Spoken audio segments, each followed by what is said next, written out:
number of government initiatives that force unemployed people to carry out unpaid work or face losing benefits.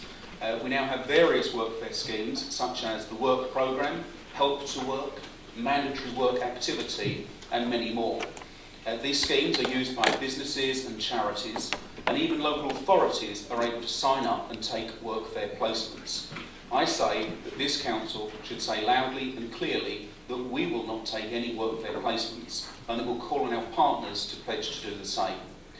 Now, Mr. Mayor, I do have to say that I think in some cases volunteering can be a useful tool in helping the long-term unemployed to get back into the routine of working. And I think that we all here recognise the value of volunteering. But volunteering should mean just that. Someone choosing to give their time freely to help others. But Workfare requires unemployed people to work for up to 6 months for no pay whatsoever or face benefit sanctions. Mr. Mayor, there are instances of sanctions being imposed where people have actually been injured whilst on their Workfare placement, have attended hospital appointments, had to look after sick children or been ill themselves.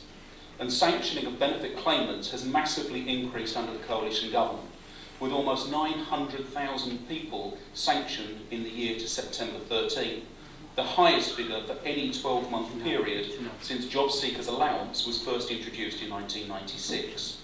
And Mr. Mayor, it isn't though there is any evidence that Workfare is successful. The government's own peer review study found that mandatory work activity, and I quote, had zero effect in helping people get a job. Workfare can also push already vulnerable people further into poverty, as job seekers' allowance payments are way below the national minimum wage if you take them as a weekly salary. Currently, job seekers' allowance is between £56.80 and £71.70 a week, depending on the age of the claimant. Workfare sanctions cut even these payments, pushing vulnerable people further into hardship. And we know that the increase in benefit sanctions is one of the reasons that we're seeing an increase in the use of food banks. Mr. Mayor, Workfare treats the unemployed worse than criminals. The maximum community sentence that a judge can hand out is for 300 hours. But claimants on some Workfare schemes are being forced to work without pay for up to 780 hours. The 4-week mandatory work activity scheme is the equivalent of a community service order of the kind that a person might be sentenced to if they were found guilty of an assault. Benefits should be a safety net for people who can't find work. It's just wrong to use them to subsidise workers' wages for employers who can already well afford to pay them. And Workfare does just this. By making people work for their state benefits rather than wages, it is a subsidy for some of the biggest businesses that we have in this country. So, Mr. Mayor, I believe that we must resist Workfare placements becoming little more than a flexible, low-skilled, low-valued workforce that has no employment rights and gives employers, unscrupulous employers, more power to cut pay for their regular workforce. As for some, the message is clear. If you don't like it, if you don't take it, we'll get somebody to do your job for free. Equally, Mr. Mayor, it is wrong for councils to use Workfare as not even cheap, but free labour as part of the response to the savage cuts that we're all having to deal with. Frankly, public services should be funded well enough for us all to pay the going rate for the job. So, Mr. Mayor, in conclusion, I will just call upon all members here this evening to support this motion and pledge that the Thurrock Council will not make any use of Workfare placements. This is motion undertaking activity. Work should pay, and volunteering should be just that. The idea of Workfare actually undermines these two principles. It should be said, Mr. Mayor, that being forced to work without fair remuneration is most often known quite simply as forced labour. I've managed to find a scheme that forces people to work without pay, one with very laudable aims. It's not Workfare, it is the Community Payback Scheme. In terms of volunteering, the evidence suggests that regimes such as Workfare actually undermine this principle. Volunteering is a wonderful gift that people contribute to their communities. But once the line is blurred between those who are volunteering and those who are being forced to work, it can only be our communities that are the losers. Mr. Mayor, as a living wage employer, this council should lead the way in affirming the dignity of work. I believe this motion does indeed affirm this dignity. Mr. Mayor, first of all, I will congratulate Councillor Kerr on his first speech in the Chamber. I know it's a nerve-wracking experience. I support Workfare. I support the notion of incentivising progress from benefits to paid employment for those who are able to work. And let's be clear about the reality of Workfare. It is not 24/7 worth of harsh community labour from the very second you sign on. It is a targeted scheme designed to incentivise work amongst those who are most difficult to reach. However, Mr Mayor, I've tried to understand the mentality behind this motion. I've done some research. It was abundant. There are many left-wing sites dedicated to this topic. One group that published a very helpful manual, How to Avoid Workfare, suggests that people don't provide their email addresses to Job Centre Plus.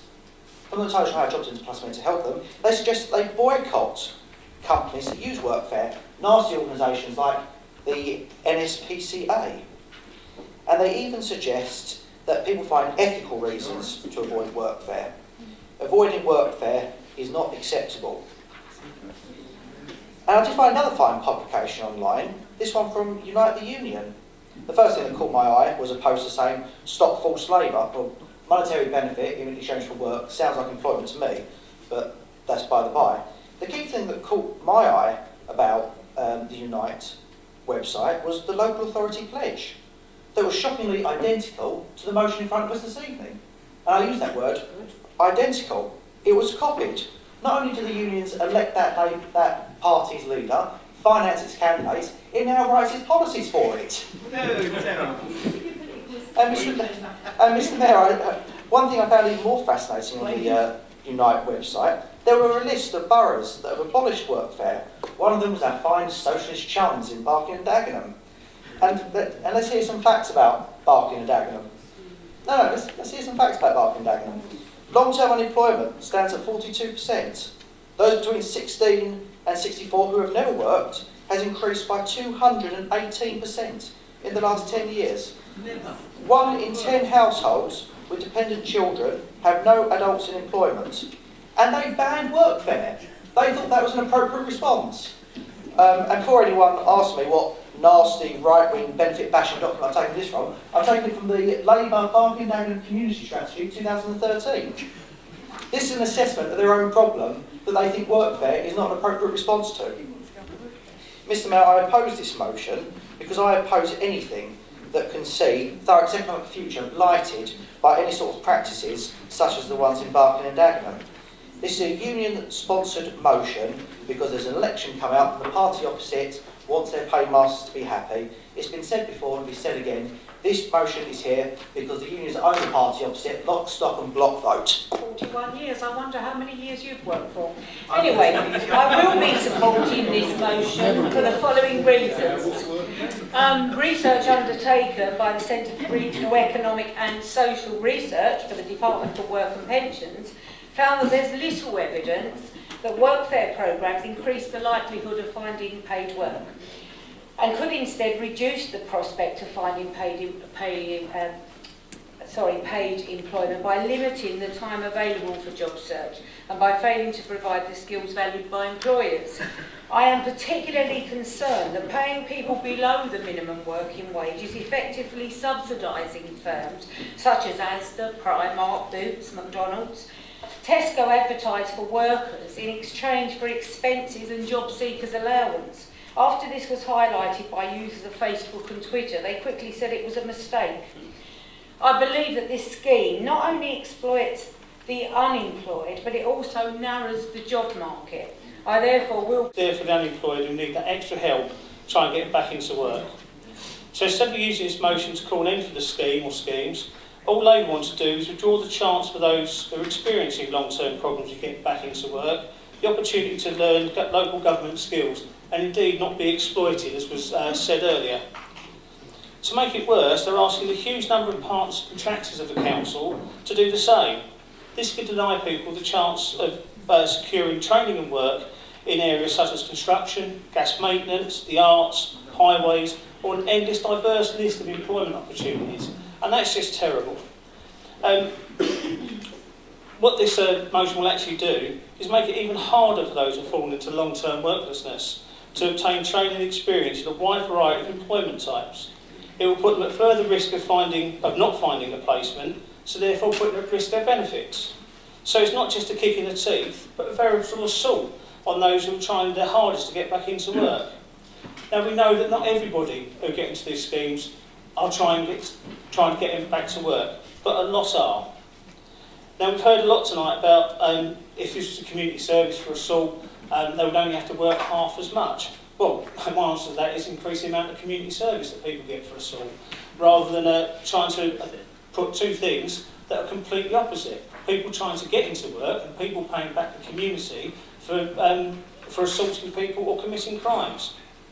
Yes, this scheme is not perfect. It's quite clearly not perfect. But I'm yet to come across any scheme that helps people get back into work that is perfect. So please don't kid yourself by supporting this motion tonight. It's some Wilberforcian stand against slavery or extreme low pay, or protecting the most vulnerable from any form of exploitation by poor employers, because it isn't. Supporting this motion is just denying those who may need extra help getting back into work the opportunity to do so. Thank you. Experiment with this. I mean, I wonder how much the Tory party received from Tesco's and Barclays Bank and Lloyds Bank. No. Yeah. And all the other big businesses in this country. So yeah, I find it very rich when you talk about the unions finance the Labour Party, when we know it's big business that finance the Tory party. Let's have it right. That is right. And the Russians. And you have to get it right. This system of national insurance, because that's what it is. If you're unlucky, to actually be unemployed, national insurance is a safety guard. And now I really am very disappointed. You see, I would expect the type of stuff that's coming from the Tory benches this evening, I'd expect them from the Republicans in America, but I don't expect them from the Conservatives, because they talk about being a caring party. But now, at least, we know they're the nasty party. And that's what they represent. Nasty party. No, with respect, you are now forcing people to have unpaid labour. I wonder if you would like for Labour to know that they simply do not speak for the majority of people out there, even their own voters, who are desperate for welfare reform. I mean, if I'm part of a nasty party, I'm very proud of that, because at least I know I speak for the vast majority of people, even Labour voters, who are desperate for welfare reform. Mr Mayor, I think it's important that we actually look at the welfare scheme. There's this assumption by the Labour Party in this attempt to convince everybody that Workfare will apply to anybody who's on JSA. It won't. It's aimed at that tiny percentage of claimants who have been on JSA for over 3 years. That is a tiny percentage of JSA claimants who have been through the work programme, have had intensive support, but still haven't been able to find employment. So what are we saying? We put them through the work programme, we give them tailored support, they still don't find a job, we say, well, you've had all the help available, we won't do anymore, stay on benefits forever then. This is a final attempt to get people into work who've been claiming JSA for more than 3 years. To not support the welfare, the work programme, is farcical in my opinion, because what is the alternative? Mr Mayor, I think it's good to hear that Labour are so caring and they're so desperate to support benefit claimants. There's one service in Thurrock which gives free and impartial support to people on benefits who need it, and that's the Citizens Advice Bureau. That organisation, which the Labour-controlled council are now going to withdraw funding for, effectively collapsing it. If they're that desperate to support people who are claiming benefits, perhaps they would now like to go back to the CAB, who they've just told, luckily, they're going to withdraw funding from, and say, we actually won't do that. Because if they do, on the one hand, they're shutting the door to people who are on the Workfare programme, who actually might want a work placement. And why are we assuming that people on the Workfare programme don't want to be given the option of taking voluntary work placements? There's an assumption that they won't want to. If you're a genuine job seeker on JSA, you will take that help and you'll be grateful for it. If you're not going to accept it after 3 years, you can only draw the conclusion is you're not serious about coming up with benefits. As I say, Mr Mayor, there's no sense in not supporting this motion, and I hope that members across the chamber will see the benefits of it rather than using the old union mantra in a hope to appease them and get their money before the next election. Thank you, Mr Mayor. CAB cuts. £40 million worth of cuts. So you're not taking any notice. We are going to be stepping into cutting statutory services if we're not careful. So please don't pretend that we're choosing to cut these services when we're down to Councillor Worrell speak, please. You did it. Let Councillor Worrell speak, please. Thank you. Have your turn. Forced cuts. We're not choosing these cuts. Right, but going back to where I'm supposed to be speaking, when you've got a single person getting benefits, £59 a week, right? Forced to work 60 hours, less than £1. Right? These are people, they're being offered jobs such as hanging clothes on co-hangers in warehouses, working on construction sites. These people that are unemployed, you know, they need support. But some of these, we're targeting disabled adults here to do this work. It is unfair. These are people that are semi-skilled people that have fallen out of work and cannot get work. So I just think it's insulting to expect somebody to work 60 hours for their unemployment benefit. And I think that this council should not be expecting us to do this. So I'll actually be supporting Councillor Kent's motion tonight because I think it's disaster that we would even expect to get people to work in it for nothing. You know, I've got degree students on apprenticeships, done 4 years in doing a degree, and they're now apprentices. So I think that we're just, we can't be doing this. Thanks, Councillor Worrell. Completely farcical and wrong here. We've got 3 years before you actually do it. The Labour Party policy announced is for under 25 a year. So next year, God help us if they lose, if the Labour Party win. They're going to reduce it to a year. So what is the Labour Party that's on? I can't get it. These councillors here are against their own policy of their government administration. So you're now against the government, your manifesto commitment. Please. 6 months is national insurance. You know that after 6 months, that is the end of your national insurance. So then you have to go on a fee that goes through to a social insurance policy. That's just from a normal taxation. So you're wrong again now. It's 6 months you get it, and it's not. No one's asking that. It's 3 years we're talking about. People have been there 3 years now. I know that if you have a summer off, and I remember that with myself and anyone in this room, if they say that after you come back, if you have a long couple of weeks holiday, you then don't feel like you're going back to work. Just think how that is if you've had 3 years and you've not wanted to work. Could you get up in the morning? And I know I couldn't after 3 years not being able to get up at 8 o'clock. This is not giving you training or skills. This is just so used to make you get up in the morning. Because that is what it is. Because I couldn't get up in the morning after 3 years not doing any work and just for filling out where you didn't watching the television and weren't getting your benefits. This is trying to make you do some work. Just do some work to get up. And that's what I would want if I've had 3 years unemployed. Because just put yourself in that position of not being able to get up in the morning, not getting up at 9 o'clock, get your train on time, get to work, come home, and do that. That's just to get you back into humanity. And my colleague just reading out the staggering number of people who've never worked in tens of years. Sadly, he's got a job. He's had a job, but he's never needed to claim money for the work. He's he may have been lucky in here, and there's quite many of them people in there. But he has a job, exactly. He has a job now. He has to get up in the morning. But please, I would love to know what the Labour Party policy. I see their PPCs there, so obviously she can go back and say in the audience and say, this council may have done the right thing for Unite. So Unite are going to write their cheque out for their office down there or something like that, and this is all that's about, really. It's just ludicrous that you're breaking your own manifesto commitment next year, and so you won't next year see any young people working in here after a year, if you will, which obviously you won't, because of this stupid idea of from what Councillor Cockshaw said, there is a work ethic that you do get out of. We're now on 3rd generation in families that haven't worked, and that's really scary where that's actually going to lead. Because if it's not good enough for mum and dad, well, they've sat on the sofa all day, they haven't been able to get a job. Why haven't they been able to get a job? perhaps their CV isn't up to it. Let's give them that helping hand. Let them go out and get that experience so they can put onto their CV, so they can get more experience and put more on their CV, so when they then go for job interviews, if they want work, they are going to be the people with the most experience. This is what employees are looking for. There's lots of people out there that work for nothing. You've got all the internships that there are out there that work for nothing or next to nothing so that they can get the experience. If these people genuinely want to work, then this scheme will help them to work.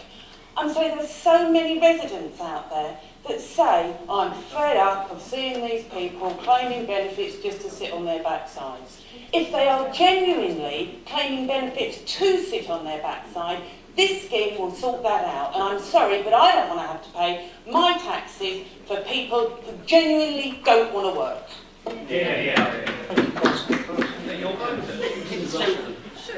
Thank you, Mr. Mayor. And needless to say, I won't be supporting this, and I think all my colleagues have given the right reasons. But it's just a quick observation, something Councillor Worrell said.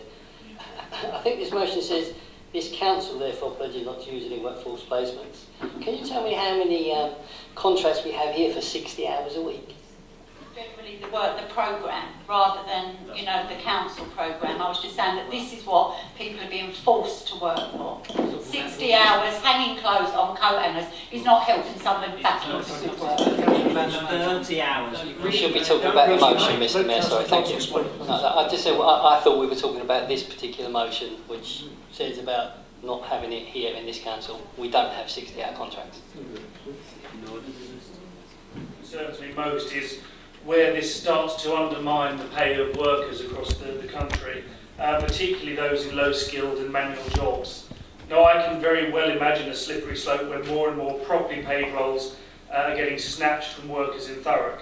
Big business obviously loves the cheap, flexible labour force that this might provide in the future.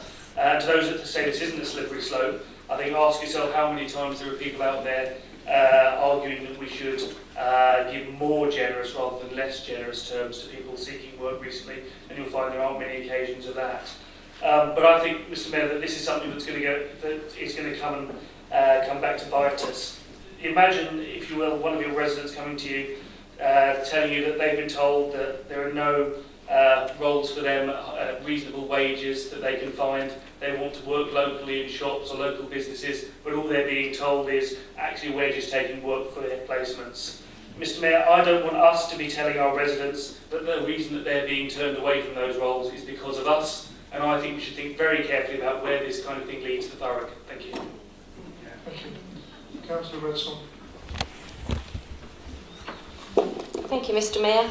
I think, can we get back to the nitty-gritty and know that this is only really a small amount of people we are actually talking about on JS. They've only been on that for 3 years. So we're only talking about a small number of people. We seem to be going to think it's a wave of thousands and thousands of people, which it isn't. Thank you, Councillor. I think we've made political rhetoric. I think there is actually a good deal of agreement across the chamber. All of us want to see positive action taken that helps people back into work. We just happen to believe that this is not a scheme that actually does that. And if I can just address some of the points that were raised. Councillor Johnson criticising Councillor Worrell's intervention. I have to say that the first paragraph of the motion talks about workfare in general and is not specific to the council whatsoever. Councillor McPherson, as I've said, I think there is a good deal of agreement. We do want to help people back into work. There is just very little evidence to show that workfare actually achieves that. Councillor Cockshaw, glad to see that Councillor Cockshaw is waiting with bated breath to see what the Labour Party manifesto for the next election will see. You've announced it. You've announced it. Well, we haven't yet announced the manifesto, but what we have said is that the youth guarantee, which kicks in after 1 year, will in fact insist that people work, but they'll work for pay. And that's the difference. This is working for no pay. The bit I particularly enjoyed, though, from Councillor Cockshaw was his nomination for Councillor Howden to receive the Queen's Award for Industry. No, I'm afraid it wasn't seconded. I have to say to Councillor Maney that we on this side are not anti-welfare reform at all. We're just anti-poorly thought through, nasty and ineffectual welfare reform, which is what I believe this is. He also, really does need to be careful. The proposal in regard of the CAB is before scrutiny tomorrow evening.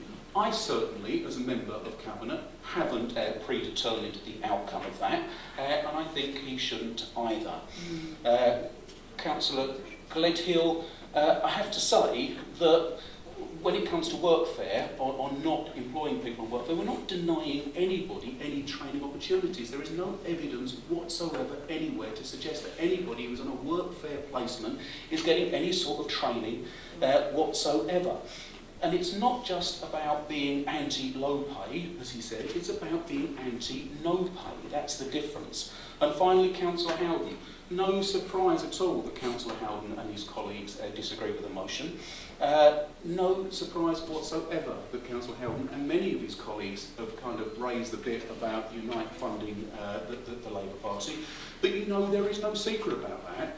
And I maintain, Mr Mayor, that union donations is some of the cleanest money in politics. I'm a member of Unite. I have to tick the box to have my donation paid into the political levy. Everybody knows about it.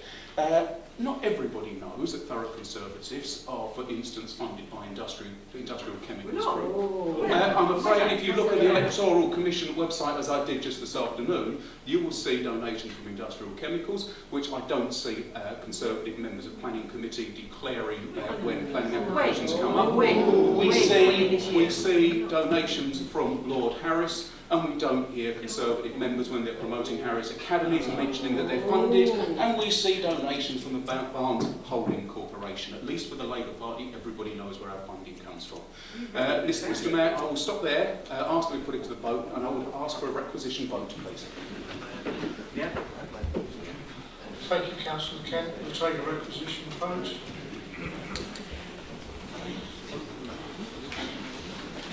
For those people voting in favour of the motion, please raise their hands.